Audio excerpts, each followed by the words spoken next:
Live from downtown Detroit, Local 4 News at 5 starts now. A woman taken into police custody Friday after her boyfriend was shot to death is released and tonight faces no criminal charges. Ben? Devin, close to 60 out there right now. Back to the 20s tonight. Freeze warning in effect. We'll show you how much longer this is going to go on. She was taken to the hospital with stomach pain and never made it home. Now investigators say a Roseville 4-year-old's death was no accident. We're going to begin, though, here at 5 with breaking news we've been following since the news at 4. An 18-year-old woman has been shot in Chesterfield Township. These are live pictures of the scene from Sky 4. This is the area of 21 Mile and Gratiot. We are awaiting word on the woman's condition. We do know one person, a man, has been taken into custody on, however, we're told, unrelated charges. What does that mean? Well, we've got a crew heading there right now on the ground to find out. We'll have a live report coming up in a few minutes. Also, instant updates at clickondetroit.com.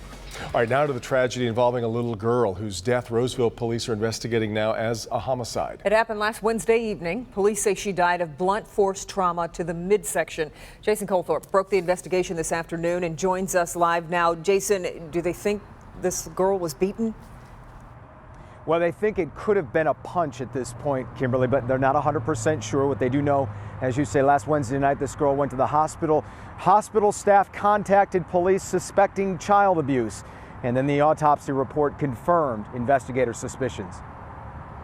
Last Wednesday evening, the 4-year-old girl living at this home on Galloway was rushed to the hospital complaining of stomach pain. She died hours later. Wayne County Medical Examiner's Office did an autopsy, and they did in fact confirm that the child died as a result of blunt force trauma inflicted by someone. It was enough force to lacerate the little girl's liver and rupture her spleen. Very heinous is how it was described to us. The amount of force the blow had to have been to have hit this child. Police say the little girl lived at the home with her mother, her mother's boyfriend, and 2 other children. However, those children, a baby and a 9 to 10-year-old boy, have been removed from custody. We're pulling out all the stops on this. We are working with Child Protective Services with a joint investigation. When investigators started asking questions, police say mom and the boyfriend immediately lawyered up. But neighbors who know them well don't believe they could have done this. So what could have happened?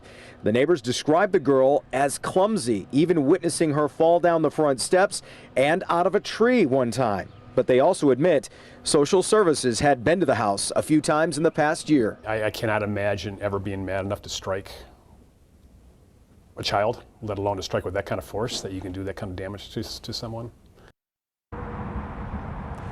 Now, no one has been charged in this case, which is why we're not naming anyone or using this little girl's picture. I did speak to that girl's mother today, who was with her attorney at the time. They had not been told this had been ruled a homicide by the medical examiner. At that point, they declined to make any further comment. Kimberly? And Jason, I know it's still early in the investigation, but do police have a working theory as what they think may have happened here?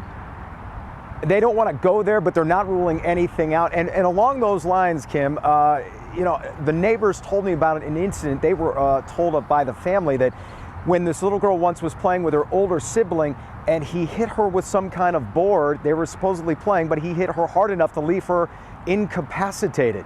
So I don't think anything is being ruled out at this point. They're going to be looking at all angles. Yeah, Kim? Certainly a lot of questions remain. Okay, Jason, thanks. I suppose it could be a little warmer, but it would be unseemly to complain about today. It looks nice out there, does. though. It's a beautiful day. So let's check in with Ben, see what's happening. Hi, Ben. Hey, Kim and David. Yes, it's beautiful out there. We've got a lot of sunshine. We've got clear skies, but we've got a freeze warning in effect for all of southeast Michigan until 8 a.m. tomorrow morning. Current temperatures are in the 50s, close to 60 in some spots. We'll be down into the 30s by midnight tonight, but those clear skies, cool conditions will eventually turn into 20s. We'll show you how much longer this will last and break down some of those lows in your 4-zone forecast. That's all coming up in just a few minutes. Devin? A Local 4 News update this evening. A Macomb County Township woman will not be charged in her boyfriend's shooting death. Deputies came to a home on Saskatoon Circle Saturday after a report about a man who had been shot at his girlfriend's house.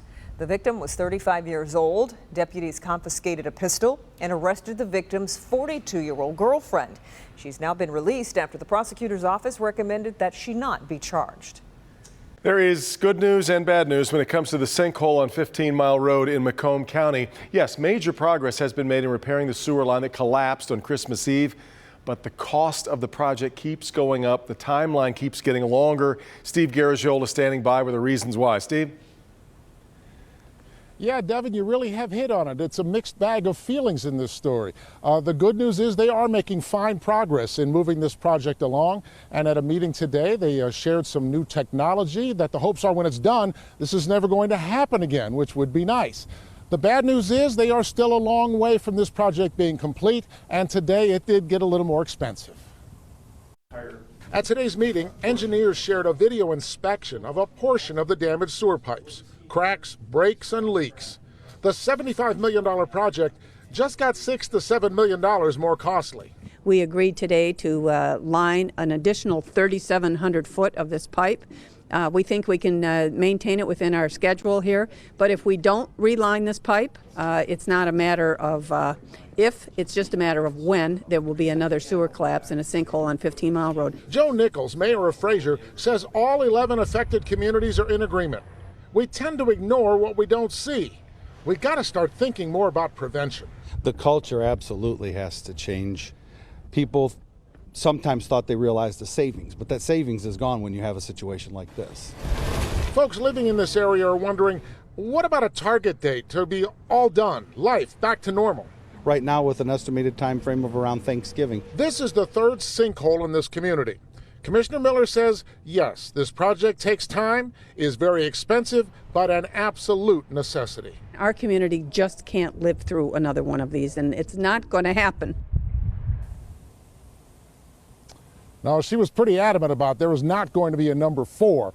You know, the biggest problem in a case like this is you build a bridge. When it's done, you can look at how beautiful it is. You build a building. At the end, you can look how strong and magnificent it is. These are pipes that are going to be buried under the ground 60 feet, and it's tough for folks to get too excited about that.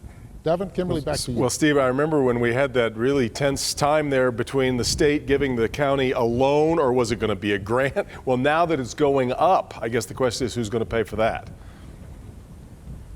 Well, and that really is a good question, and that battle continues. In fact, just about an hour ago, I saw a release. The city of Sterling Heights has now filed a lawsuit contesting an assessment of $22 million against them.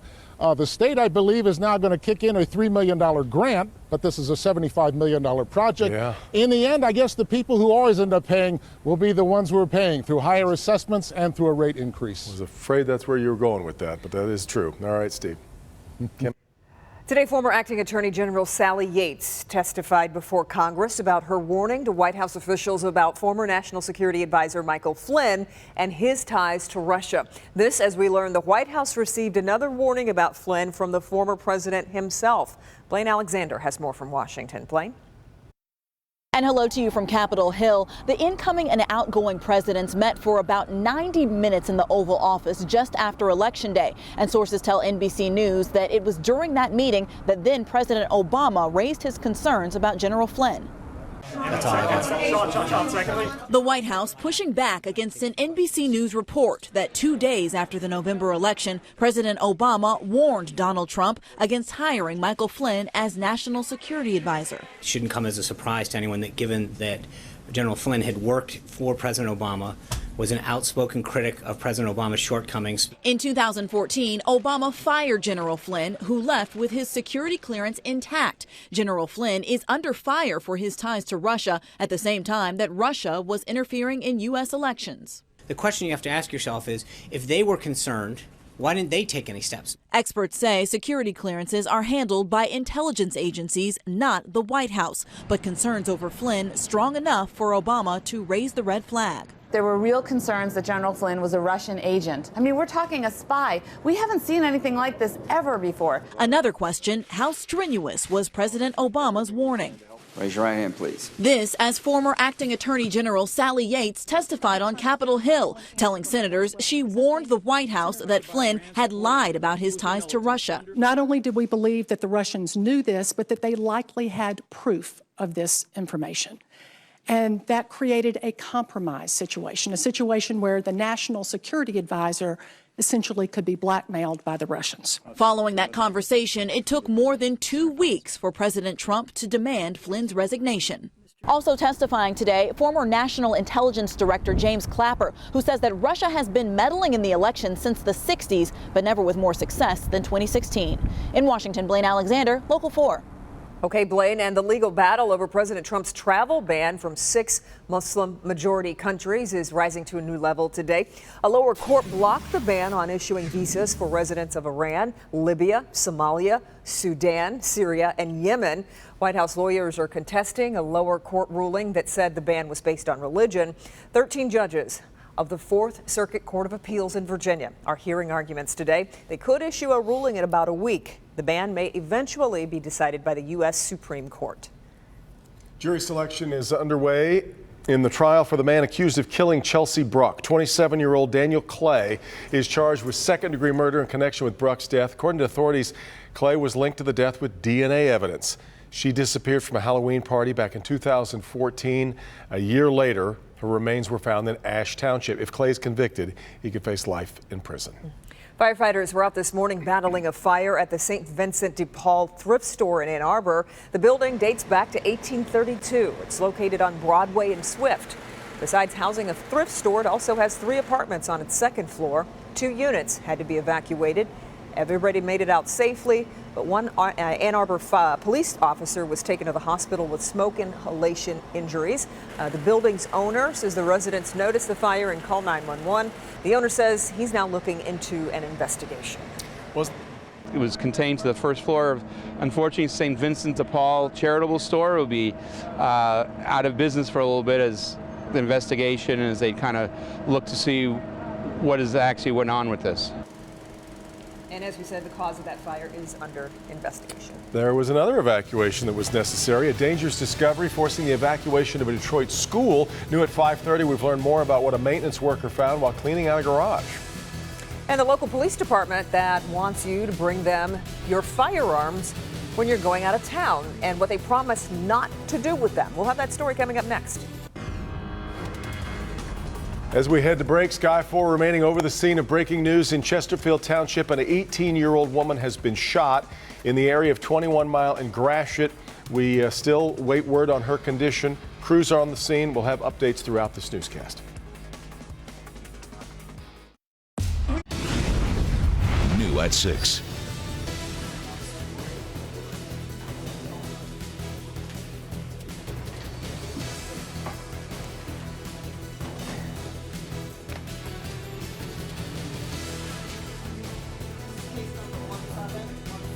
Coming up, the story of a young girl waking up from nightmares after being abused by the man many trusted.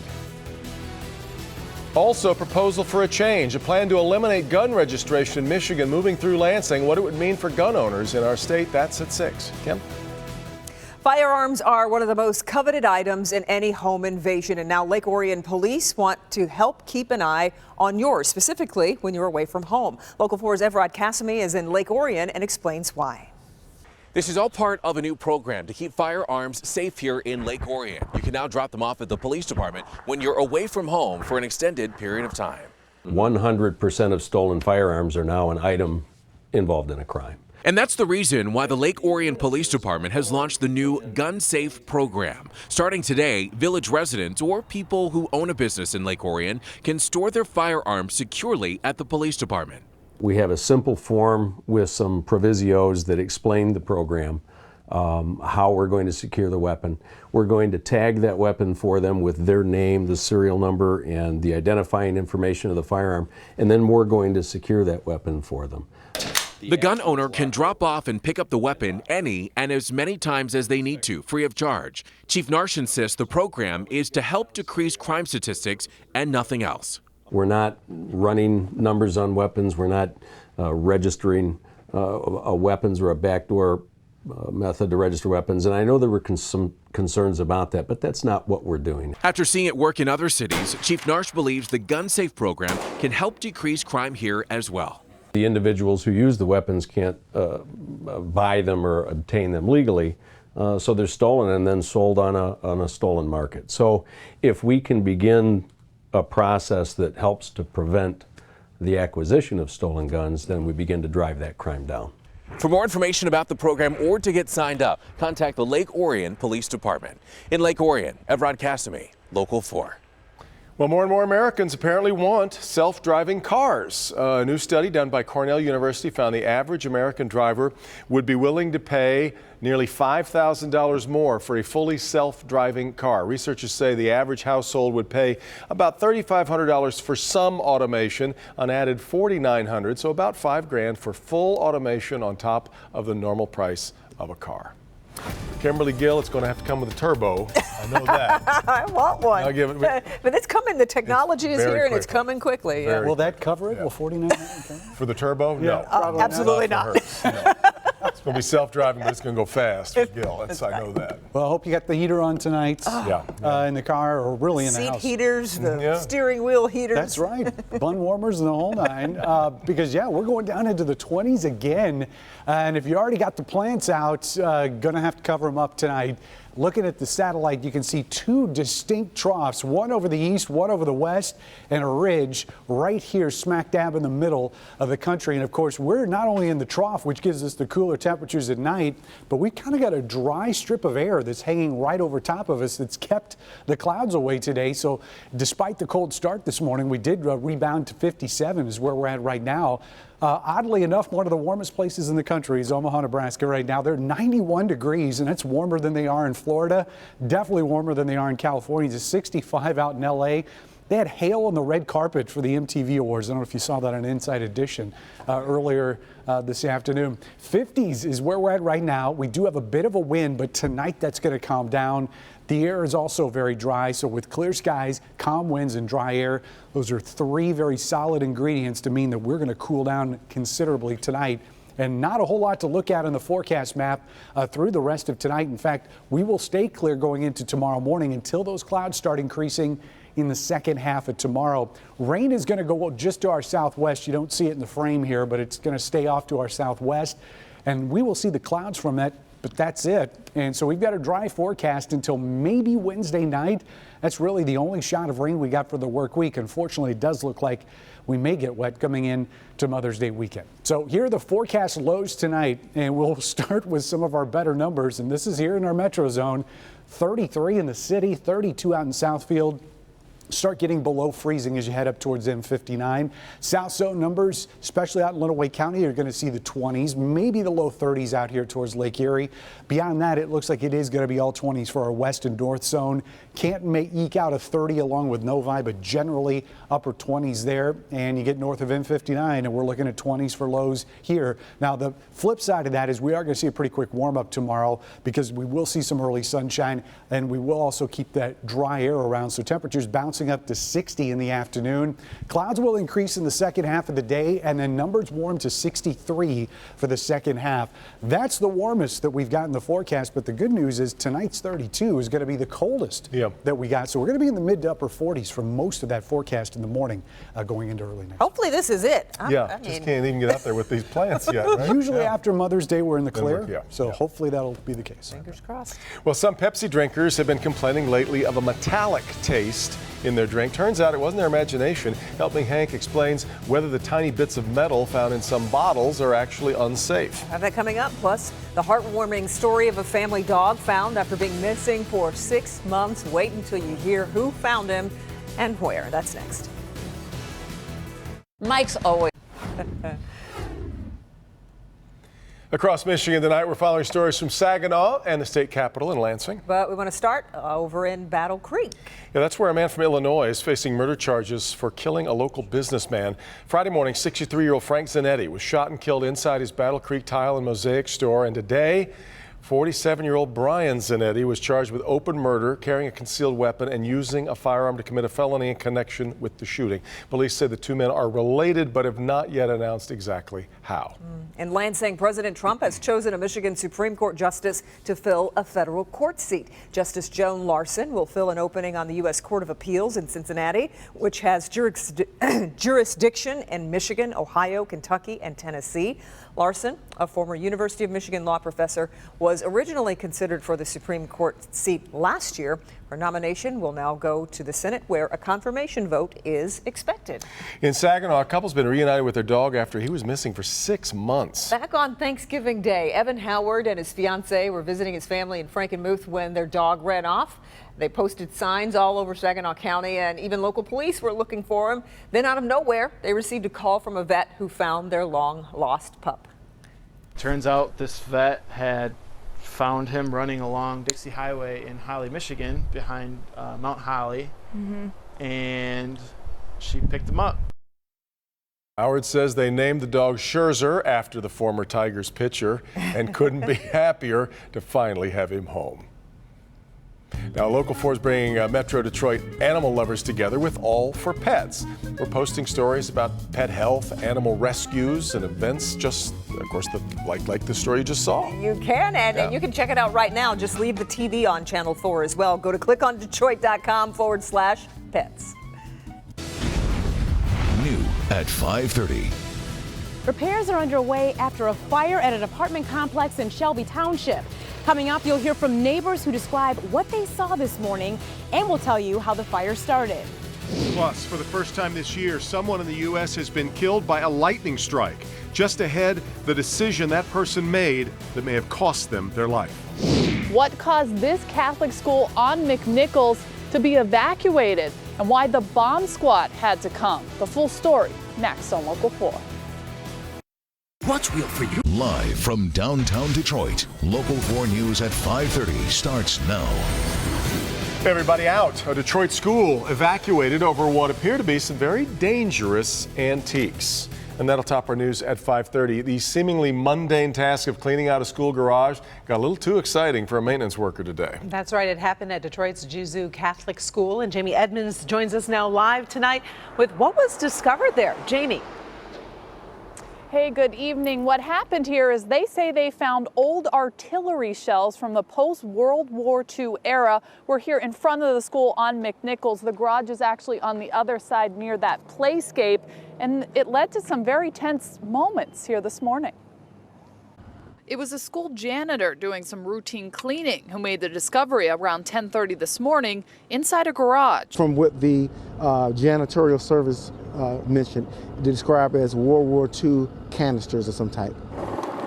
Shortly thereafter, the students were evacuated across the street to the University of Detroit Mercy's library. The bomb squad was called. What could be dangerous? Because the facts are that the older the military ordnance are, the more dangerous.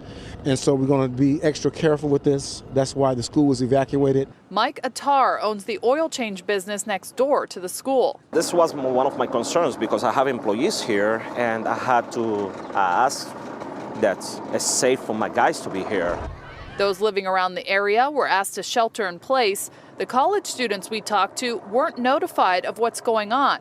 Police say because they were a safe distance away. Around lunchtime, some parents came to the college campus to pick their kids up. Just out of precaution. Were you nervous? A little bit, but not too much. My grandson, he called me and said, Grandma picked me up. There was a bomb at the school, so that's where I came. Okay, now here's the good news. No, it was not a bomb. All is well. Parents, most of them came here to Detroit Mercy to pick up their kids. Per the school, if the kids weren't picked up, they walked right back across the street a little after 1 when the all clear was given. Per the police, there were 3 of these projectiles. They were inactive and they just took them away. All of this precautionary. Live on the west side, Jamie Edmonds, Local 4. All right, Jamie. More than a dozen people displaced after a fire rips through an apartment complex in Shelby Township. Fire started around 2:30 this morning at the Pebble Creek Apartments. Coco McAvoy tells us how it all started. Repairs are underway after a fire at this apartment complex this morning. The man living in the unit where the fire started says he was burning candles and praying. One of the candles caught fire, and when he woke up, he saw the flames. Neighbors now describe what they saw and say they are thankful to be alive. To see the blaze like that, it was horrible. Michelle Turner lives a few units down from where the fire started this morning. She says she woke up after she Heard a sound like hell, you know, and so I grabbed for my phone to check to see if you know, the weather to see if it was raining, and no rain. Then she smelled smoke and went outside. When I looked out, I just seen the balcony blazing. As soon as I seen the balcony blazing, I just ran back in and said, "Fire, everybody wake up." Dorothy Fox was awakened by a neighbor. They were banging and ringing the bell and everything, so I knew something was wrong. And they said there was a horrific fire, get out.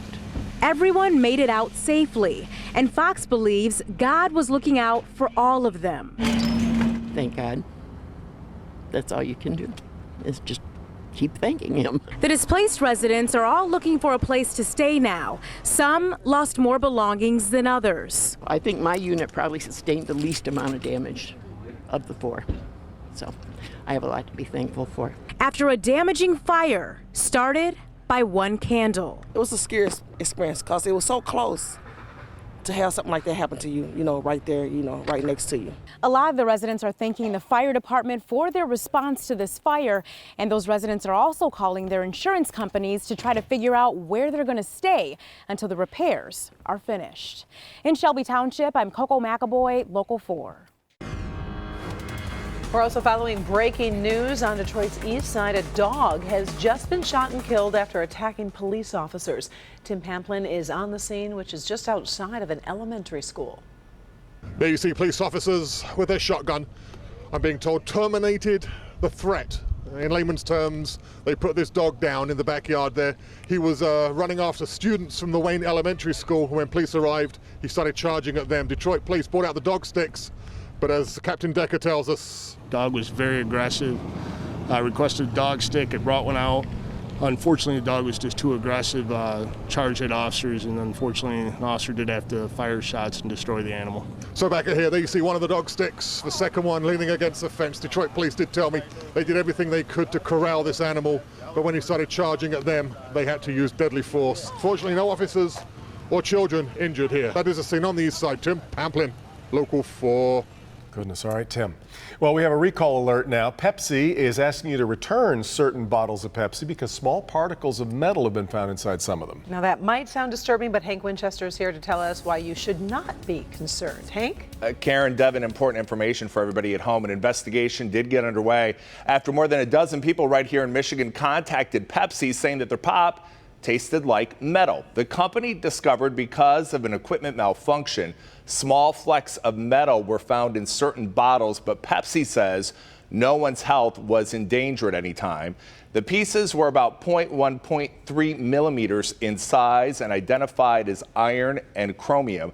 The bottles, they are regular Pepsi 16.9 ounce bottles sold between late February and early April of this year. If you have one of those bottles, they can be returned to the store you purchased them at for a full refund.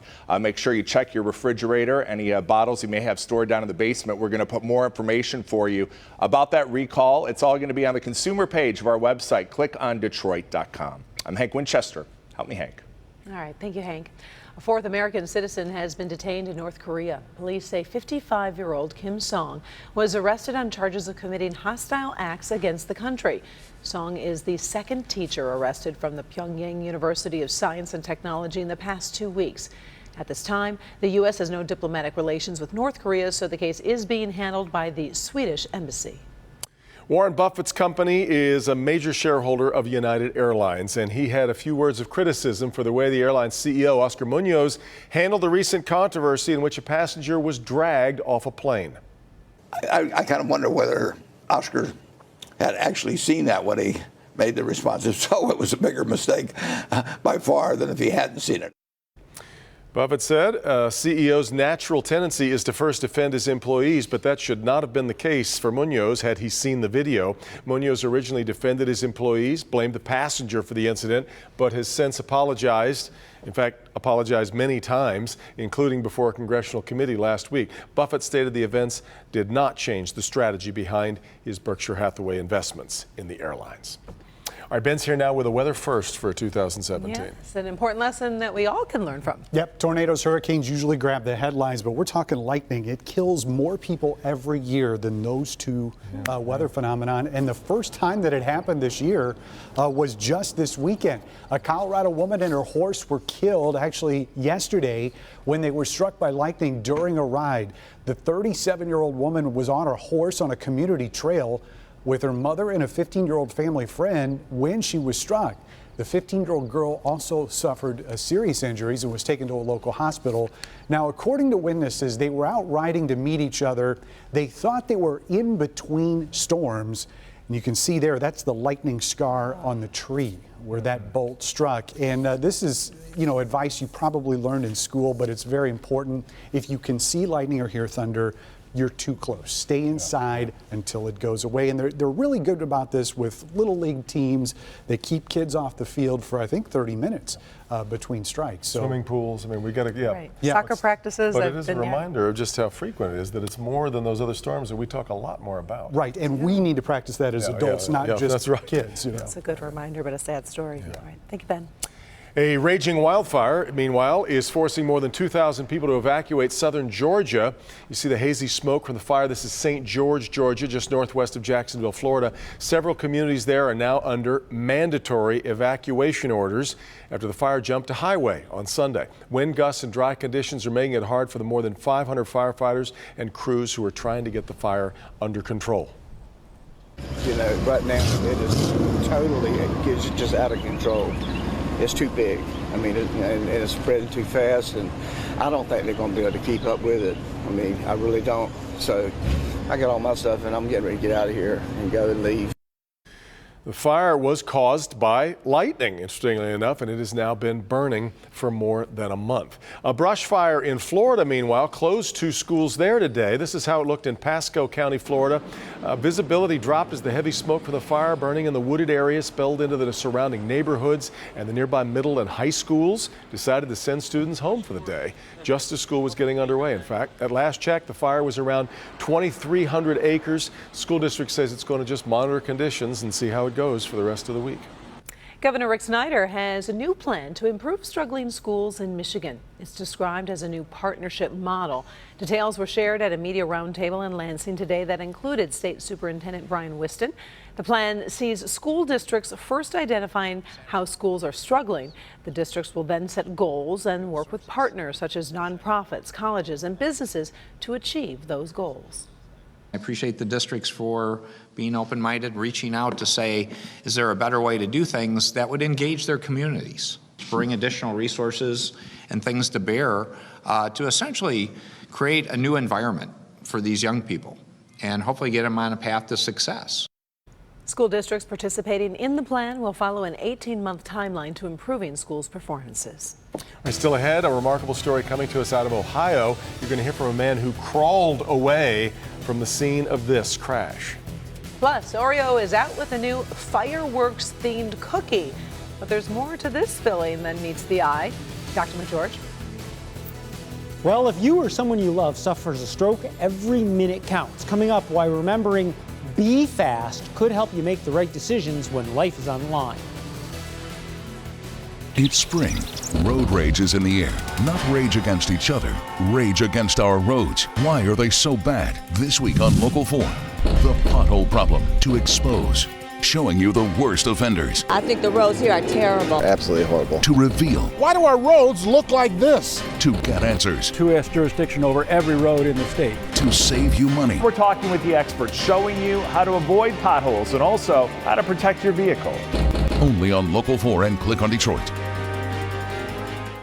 Jeopardy has new at 6. In high school, emotions can be anything other than a rock. But here at Oxford, they're tackling that head on. The rape scenes, the partying scenes, bullying, cyberbullying, that all happens in high school. How students and staff here are spinning a Netflix show into something that is taking on a life of its own. All right, Jason, also an alert for parents in Oakland County tonight. Troy police warning about a man exposing himself to young children, where it happened, and who to be on the lookout for. Now to good health today. We're just into the month of May, and May is National Stroke Awareness Month. According to the CDC, nearly 800,000 Americans suffer a stroke each year. Dr. Frank George is here with the warning signs that really all of us need to pay attention to. Exactly, Karen and Devin. You know, being able to recognize a stroke when it's happening can greatly increase a person's odds of not only surviving, but also minimizing the impact. If someone around you is potentially showing signs, you need to remember to be fast. A stroke occurs when there's a problem getting blood to the brain, either because of a blockage or a ruptured blood vessel. That means the brain is not getting enough oxygen, causing brain cells to die. Every minute in a situation of an acute stroke, you lose about 2 million brain cells, and so it's really a situation where every minute counts. Neurologist Dr. Shazam Hussain says the acronym Be Fast can help you remember the critical warning signs. B standing for balance, E standing for eyes or visual problems. Sudden loss of balance or coordination or sudden vision changes can be a sign of stroke. And then the FAST acronym, F standing for face if there's any kind of droopiness in the face, A standing for arm weakness if you have any kind of weakness or problem with the arm or of the leg for that matter, and then S for speech, meaning if there's any kind of speaking difficulties, difficulty getting someone's words out or slurring of the speech. If any of those things happen, T stands for time, and it means it's time to call 911. Faster treatment can dramatically reduce the long-term effects of a stroke, so don't hesitate to call 911. Certain risk factors increase your stroke risk, including high blood pressure, diabetes, high cholesterol, smoking, and being overweight. Working with your doctor to address those conditions will also reduce your stroke risk. Now, the acronym used to be just FAST, but it's been changed to Be Fast because studies found about 14% of stroke victims would not have been identified with the FAST symptoms alone. Adding balance and vision changes helps catch those patients too. Back to you.